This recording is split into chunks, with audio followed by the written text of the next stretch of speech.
I'm going to use broad estimates at this point in time.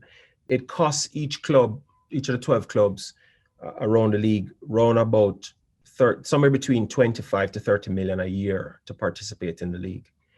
Multiply that by 12 is 360 million. And if you take the cost to run the league in terms of execution, regulatory costs, staff costs for the league, et cetera, et cetera, et cetera, it's easily a $500 million business, Jamaican dollars.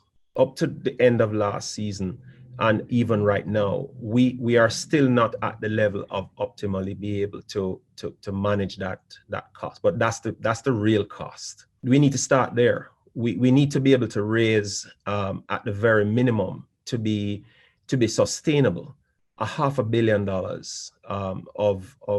of income from the marketplace.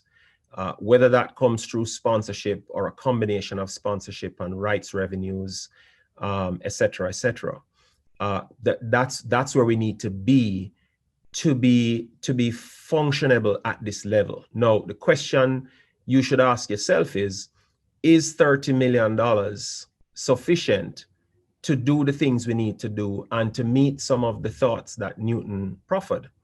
In terms of being able to sustain our players properly, to sustain our facilities, to improve our infrastructure.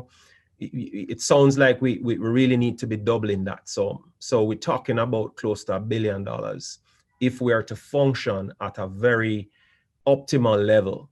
And so that's where our sights are set. We believe that we have to get to a level of being able to generate somewhere close to $1 billion to operate the league in the vein that we believe will make it a very solid property that can be marketed here and overseas, but also enable us to raise the bar in terms of our ability to move our players at the level of the income that they could earn for themselves if they were, say, playing somewhere in Central America or Latin America.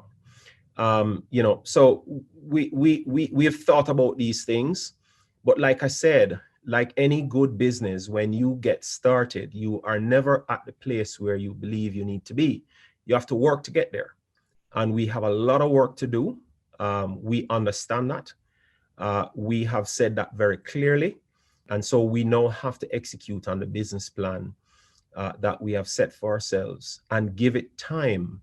And we expect that you will also, from the media, not only give us time, but also give us the support we need to ensure that, when we speak like this, we are speaking frankly, openly, and without any kind of position of trying to get one over the other, but in actually trying to build a partnership between ourselves and the media so that we can together communicate better to the public and to the corporate sector and to the government as well, because we believe also government has a role to play in this, especially from the perspective of infrastructure development, because that is something that we believe would set us apart very quickly and enable us to truly get to the level that we seek to be at.